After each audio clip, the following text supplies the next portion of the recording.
नमस्कार दोस्तों, हर हर महादेव, जय श्री कृष्णा। दोस्तों, यूट्यूब पर सिर्फ लड़ाई ही लड़ाई देखने को मिल रहा है, कहीं भी शांति नहीं है। मतलब ये लड़ाई क्या संदेश दे रहा है? इधर देखो स्टेट लेवल पर वहाँ भी लड़ाई, इंटरनेशनल लेवल पर वहाँ भी लड़ाई, कहीं चैन नहीं है किसी को आपस में।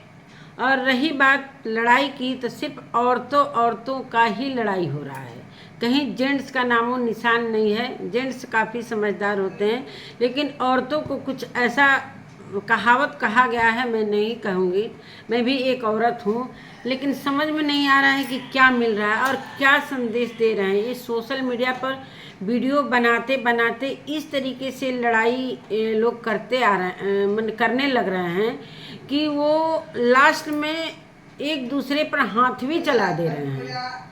तो नमस्कार दोस्तों, मैं सुमन आपका स्वागत करती हूँ। उम्मीद करती हूँ आप लोग बहुत अच्छे होंगे, मैं भी अच्छी हूँ। तो दोस्तों, अभी तक मेरे चैनल को आपने सब्सक्राइब नहीं किया है तो प्लीज़ सब्सक्राइब कर लीजिए, ताकि मेरी आने वाली वीडियो की नोटिफिकेशन सबसे पहले मिले।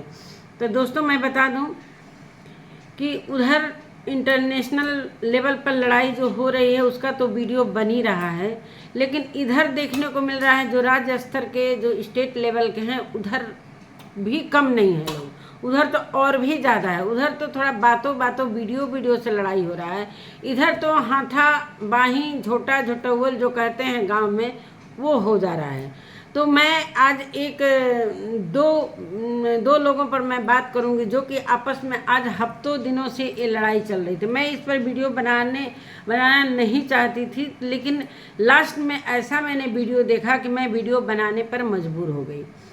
दोस्तों, दो लोगों की लड़ाई है, दोनों लोग इतने प्यार करते थे, इतने दोस्ती था, इतना मतलब 4 साल से वो दोस्ती था, जो कि एक दूसरे सगी बहन भी उतना प्यार नहीं करेगी जितना एक दूसरे से ये दोनों सहेलियां प्यार करती थी, जो कि मरने जीने तक की, मतलब तुम्हारे पर जो भी ऐसा आपत्ति आएगा तो मैं मदद करूंगी, और करते भी थे।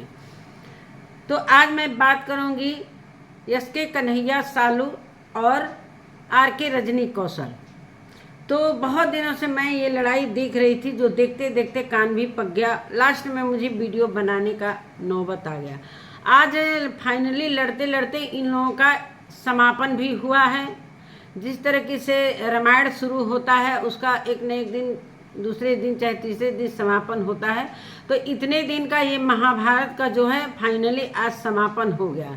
इसलिए कि आमने सामने एक दूसरे के आए और बाल पकड़े लोग, और झापड़ भी चले, और काफ़ी झक्का झूमर भी हुआ, जो बहुत सारे लोग जुट गए इन लोगों का झगड़ा छुड़ाते।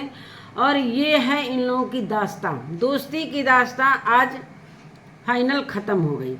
और मैं क्या ही बताऊं, इतना जो प्रेम था, इतना 4 साल की दोस्ती का मतलब धज्जी उड़ा के रख दिया। जरा भी उस दोस्ती के बारे में थोड़ा सा सोच लेते कि क्या क्या मेरे साथ हुआ है, कैसे कैसे हम लोगों ने साथ निभाया, कैसे कैसे हम लोगों ने साथ में वीडियो बनाया, और किस तरीके से एक दूसरे का मदद के लिए रात दिन खड़े रहते थे। वो सारी चीज़ें भुलाकर, और जो नकारात्मक चीज़ है उस पर आकर ये लोग भिड़ गए। और बीच में कुछ लोग ऐसे थे इन लोगों के घरों में, जो रहकर आकर अपने वीडियो का प्रमोशन करवाते हैं, चाहे रहते हैं कि ये मेरा भी चैनल ग्रो करे। तो ये सारी चीज़ें, तो एक आशुतोष नाम का कोई है लड़का जो सालू के घर में रहते हैं। अब वो इधर की बात उधर कर रहे हैं कि उधर की बात, मैंने वीडियो में ही देखा। मैं इन लोगों का वीडियो नहीं देखती हूँ, लेकिन बहुत सारे वीडियो बन रहे थे कि एस.के. कन्हैया सालू और रजनी कौशल के बीच में काफ़ी लड़ाइयाँ चल रही है। जो चंडीगढ़ में रजनी कौशल गए थे लोग, वहाँ अब दवा कराने, बच्ची की तबीयत खराब थी, दवा कराने गए थे लोग, घूमने गए थे। इतना सारा डिटेल मुझे नहीं पता है, लेकिन आर.के. रजनी कौशल को मैं तब से जानने लगी जब एक मुंबई से लेडीज आई थी और उनके घर रुकने के लिए, तो वो नहीं रोके थे। उस पर काफ़ी सारा बवाल हुआ था, और मीडिया भाई भी लोग वहाँ पर तत्पर हुए थे, जो कि जब मालती जिंदा थी तब की बात है। तो वहाँ पर जाकर उसने वीडियो बनाया, बहुत सारे लोगों के घर जाकर वीडियो बनाया। जो रजनी कौशल काफ़ी तरीके से बदनाम हो चुके थे कि ये उसको शरण नहीं दिए, इतनी दूर से उसको बुलाकर इस तरह। तब से मैं रजनी कौशल के वीडियो पर कभी कभी देख लेती हूँ, वैसे तो उतना नहीं देखती हूँ। और रही SK कन्हैया सालू की बात, दोस्तों रजनी में दोनों पति जो दोनों के हस्बैंड हैं, इधर कौशल और उधर कन्हैया, दोनों काफ़ी समझदार हैं दोस्तों। मैंने इतने समझदार कि अपनी अपनी वाइफ को इतना मना रहे थे कि मान जाओ, तुम ही माफ़ी मांग लो, तुम चुप हो जाओ, इस तरीके से अपशब्द मत बोलो। एक दूसरे का जो एक दूसरे का सम्मान करते थे, उसको छोटी बहन रजनी छोटी बहन मानती थी, वो हमेशा दीदी दीदी कह के और एक दूसरे के दुख सुख को बांटा करते थे। और क्या ऐसा हो गया कुछ मुंडन वगैरह को लेकर कि किसी ने जाकर लड़ाई लगवा दिया कि तुम्हारे सालू के बच्चे के मुंडन में वो नहीं आएगी, तो ये तो इस सारे कुछ जो लोग भी बीच में हैं, बहुत दिनों से कई लोग इन्वॉल्व हुए, जो कि बहुत सारे मैंने वीडियो देखे। मैं नहीं चाहती थी कि वीडियो बनाए, लेकिन आज मेरे नज़रों के सामने ये वीडियो गुजरा, इसलिए कि कई दिनों से मैं स्क्रॉल करके देख भी रही थी। और बस दूसरा कुछ उधर गोरखपुरिया भौजी का जो झगड़ा चल रहा है पति से, उसके पति का अफेयर चल रहा है कि क्या चल रहा है, भगवान जाने कि बीच के लिए क्या, तो उधर भी कुछ मामला चल ही रहा है। और इधर राधा राज का चैनल भी डिलीट, ये सारा कुछ कहानी इन सब एक ही ग्रुप के हैं, कोई अलग अलग नहीं है, सब एक दूसरे के घर कोई भी फंक्शन होता है तो जाते हैं। अब किस बात के लिए इतना लड़ाई बढ़ गया, इतना लड़ाई बढ़ गया कि वहाँ से रजनी लगी कहने कि मैं गोरखपुर आऊँगी तो तुमको भगा दूँ, और इधर सालू भी इतना ओवर लड़ रही थी, जो कि उसके चेहरे, जिस प्रकार से उसका चेहरा ठीक ठाक है अच्छा खासा, उसके चेहरे पर जरा भी मुँह मतलब वो लड़ाई अच्छा नहीं लग रहा था। रजनी थोड़ा संभल के बोल रही थी, लेकिन सालू तो जरा भी संभल नहीं रही थी। दोनों कम नहीं थी, लेकिन सालू थोड़ा 20, वो 19 थी तो ये 20 थी, हालांकि छोटी थी। एक बार माफ़ी भी मांग रही है, एक बार तू काहे ना इस तरह की हो, तुम काहे नहीं इस तरह की हो, मतलब भोजपुरी में भी ऐसा कुछ लड़ाइयाँ चल रही थी। तुम क्यों हमको रे बोली, तो तुम क्यों हमको ऐसे बोली, तो इस तरीके से पूरे सोशल मीडिया पर लड़ाइयाँ ही देखने को मिल रही हैं।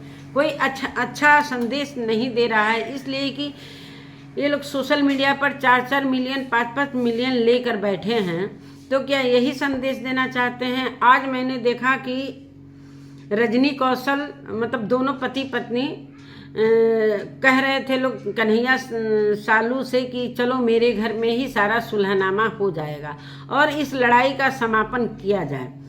तो सालू कहने लगी कि नहीं, मैं किसी के घर में नहीं जाऊंगी, तुमने मना किया है कि मेरे घर में मत आना। चलो भाई, लड़ाई में ऐसा कुछ होता है, लेकिन एक चौपाल जैसा जगह था, वहाँ पर एक SK कन्हैया और रजनी कौशल और सालू चारों बैठकर यही सब बातें हो रही थी कि कैसे सब सलटाया जाए कि झगड़ा ख़त्म हो जाए। लेकिन दोनों के पति को मैं कहूँगी कि दोनों अपनी अपनी पत्नियों को बार बार समझा रहे थे कि मत लड़ो मत लड़ो, एक दूसरे से माफ़ी मांग लो। एक कह रही है कि मैं माफ़ी नहीं मांगूंगी, एक कह रही है कि क्यों नहीं माफ़ी मांगूंगी। तो इसी सब को लेकर लास्ट में सुलहनामा रजनी कही कि जब सुलह नहीं करोगी तो मैं अपने घर जा रही हूँ। जैसे ही वो खड़ी होती है जाने के लिए अपने घर के मैं जा रही हूँ, तो इतने दिनों की लड़ाई सब की क्या क्या हुआ था, क्यों तुमको हमको इस तरीके से कहा कि मुंडन में नहीं आएंगे, तो किस तरीके से इसमें बहुत सारे क्रिएटर, बहुत सारे लोग गवाह बने, कितने लोग झगड़ा छुड़ाने आए, कितने लोग कमेंट द्वारा कह रहे थे कि कौन गलत है कौन सही है। ये चीज़ें मैं देख रही थी, लेकिन वीडियो नहीं ला रही थी। हम सोच रहे कि अब झगड़ा हो सकता है कि व्यूज के लिए भी लोग झगड़ रहे हैं आजकल, कि व्यूज के लिए आपस में मिलने रहते हैं और लड़ाई करते हैं लोग, दिखावा करने के लिए सोशल मीडिया पर कि लोग हमारी लड़ाइयों को देखेंगे और हमको काफ़ी व्यूज़ मिलेगा।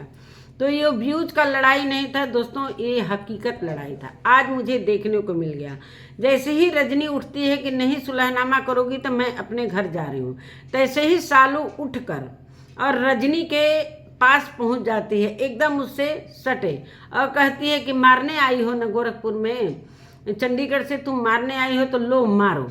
तब तक वो रजनी ऐसे हटाती है कि मैं क्यों मारूं, तब तक दोनों में ऐसे धक्का मुक्की होने लगता है, बाल भी पकड़ते हैं लोग, झापड़ भी चलाते हैं। मैंने इस तरीके की पूरा मतलब इस तरीके का लड़ाई मैंने नहीं देखा था जो आज देखने को मिला। इतनी साल की दोस्ती, मैं तो समझती थी कि रजनी और सालू दोनों बहन हैं। जिस तरीके की रजनी का भी मैंने कहानी पढ़ा है कि वो भी कई बहन थी कि क्या थी वो शायद गांधी ऐसा कुछ है, उसमें हॉस्टल में पढ़ी है, तो सारा कुछ कहानी अपना बताई थी। मुझे याद है कि एक बार मैंने उसका सारा कुछ जीवनी पढ़ा था। और रही सालू की बात, तो कन्हैया काफ़ी सीधे साधे इंसान हैं। तो अब औरतों में इस तरीके से भाई अपने पति का सुन ही नहीं रही थी, सब दोनों की दोनों। अब दोनों ऐसा बाल पकड़ के खिंचौल झापड़ चल के कितने लोग वहाँ पर गांव के जो देखने वाले थे, वहाँ पर जितने भी लोग वीडियो भी बना रहे थे, सारे लोग इन सबों का झगड़ा छुड़ाने में जुट गए।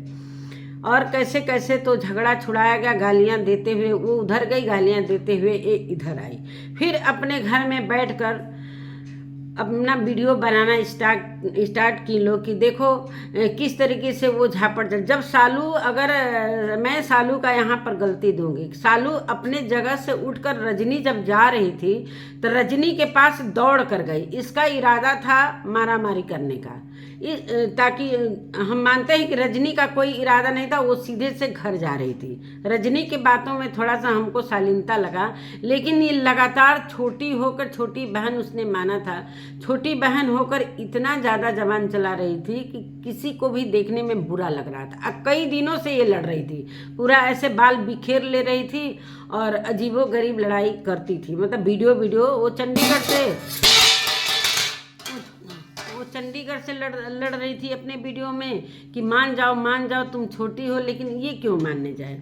इसका कहने का मतलब तुमने हमको गाली दिया है। चलो भाई, उसके पति ने बोला चलो तुम भाभी हैं, बड़ी दीदी हैं, तो छोटी हो तो तुम्हारी गलती शुरुआत हुई है सालू से, और सालू ही दौड़ कर गई है उससे लड़ाई करने के लिए। अगर वो अपने जगह पर बैठी रहती तो इस तरीके से भयंकर लड़ाई होने से बच जाता। दोनों की बेइज्जती हुई, दोनों पतियों की बेइज्जती हुई कि इस तरीके की दोस्ती में किस तरीके से दरार आता है, उसका आज लास्ट मोमेंट देखने को मिल गया सभी को। और सभी बड़े चाव से देख रहे हैं और व्यूज भी काफ़ी अच्छे आ रहे हैं, जो कि सभी इस चीज़ का इंतज़ार कर रहे थे कि लास्ट क्या मतलब लास्ट में क्या होता है, इन लोगों का फरियाद होता है या कुछ और होता है। कौशल अपने घर में जाकर कह रहे थे कि अब तो कुछ भी बाद में मिलन भी होगा, बाद में ये सारा सुलहनामा भी होता है मेरी और कन्हैया की वजह से, तो लेकिन कहीं न कहीं एक ये गांठ जीवन भर के लिए पड़ गई। इतने दिन की दोस्ती जो थी वो आज ख़त्म हो गई। और रही बात, कौशल ने ये भी बोला कि एक रस्सी जब टूट जाती है तो उसको कितना भी जोड़ो गांठ पड़ ही जाती है, ये दिल में हमेशा गांठ रहेगा। भले दोस्ती, यहाँ तक कि उनका ज़मीन खरीदाया, चाहे मकान बनवाने के लिए तो सालू जो कन्हैया थे ये लोग भी मदद किए थे। इसका भी ज़मीन की खरीदारी हुई तो रजनी कौशल भी काफ़ी मदद किए थे और उसका घर बन गया। भाई उसका पहले घर बन, इनका भी बनेगा। तो जैसे जैसे पैसे का अर्निंग होता है, जैसे जैसे अपने हिसाब से लोग घर बनवाते हैं। तो रजनी कौशल का घर तो बहुत दिन से बन रहा था, फाइनली कंप्लीट भी हो गया। अभी देख रहे हैं कि प्लास्टर वगैरह नहीं हुआ है, अभी घर खड़ा हुआ है। तो बार बार सालू कह रही थी कि तुम्हारा घर बनने का घमंड है। अरे घर बनने का क्या घमंड है भाई, तुम भी बना लो, तुम्हारा भी तो ज़मीन खरीदा गया, अब बनना भी शायद अब शुरू होने वाला है। इस बीच में तुम्हारे बच्चे का मुंडन है, वही मुंडन को लेकर काफ़ी सारा इसमें कई यूट्यूबर शामिल हो गए कि उसने लड़ाई लगवाया। वो करे तुम मेरे दुश्मन से बात करती हो, तो वो करे तुम मेरे दुश्मन से बात कर रही हो। दुश्मन का पता ही नहीं कि दुश्मन का नाम ही नहीं अभी तक आया कि है कौन दुश्मन। वो पूछ रही कि दुश्मन मेरा कौन है, तो वो करे नहीं बताऊंगी। अरे बताओगी तभी तो पता चलेगा कि कौन लड़ाई लगवा रहा है। दूसरे की बातों में आकर एक दूसरे से लड़ाई करना क्या सही बात है? पता ना वो उसको जलन से इन दोनों को लड़वाया है कि क्या है। हो सकता है उसका भी 4 मिलियन है, उसका भी 4 मिलियन है। हो सकता है वो मज़ा लेने के लिए इस तरीके से दोनों को एक दूसरे के आमने सामने खड़ा करके इतनी बड़ी लड़ाई करवा दी, जो कि आज 1-1.5 हफ्ते से लड़ाई चल रही थी। और फाइनली आज मारा पीटी करके एक दूसरे अपने अपने घर में चले गए और अपने अपने घर से वो करिए हम ज़्यादा मार खाए हैं, वो करिए हम ज़्यादा मार खाए हैं। अब जुनून में कौन कितना मारा, अब वहाँ देखने वाले ही बताएंगे कि कौन पहले मारा। पहले तो सालू उठी है कि लो मारो, वो धक्का दी है कि हम मारने के लिए थोड़ी आए हैं। इसी पर जम के लड़ाई हुआ। तो दोस्तों, ये है दोस्ती। यूट्यूब का दोस्ती कोई दोस्ती नहीं होता है। जो होता है अपना जो रिश्तेदार होता है, चाहे अपने घर का जो भी होता है, वही दुख सुख में काम आता है। यूट्यूब का दोस्ती लोग करते हैं लेकिन उन्नी भी नहीं पाता है 1 साल 2 साल 3 साल 4 साल। तो ये सारी कहानी हो जाती है लास्ट में। ये लोग तो भाई थोड़ा सा हमको लगता है कि पढ़ाई लिखाई पर कम ध्यान देते हैं लोग, और इन लोग का भाई नाच गाना रहता है, इससे आगे बढ़ जाते हैं। लेकिन जो पढ़े लिखे हैं, जो इंटरनेशनल लेवल पर लड़ाई कर रहे हैं, वो तो पढ़े लिखे हैं, वो भी वीडियो लड़ रहे हैं। ये अपने में देवरानी जेठानी भी लड़ जा रही हैं। तो ये लड़ाई कहीं ख़त्म हो, और कलयुग एकदम सर पर सवार हो गया है। हमको लग रहा है कि कहीं ना कहीं कलयुग का ही असर है कि किसी किसी के घर में कलयुग पूरी तरीके से कुंडली मार कर बैठ गए हैं, और किसी किसी के घर में अभी नहीं पहुंच पाए हैं। तो वहाँ थोड़ा शांति का माहौल है। हर जगह लड़ाइयाँ ही देखने को मिल रही है। तो नमस्कार दोस्तों, मैं अपने वीडियो का यहीं पर एंड करती हूँ और मिलती हूँ एक नए वीडियो के साथ। तब तक के लिए नमस्कार।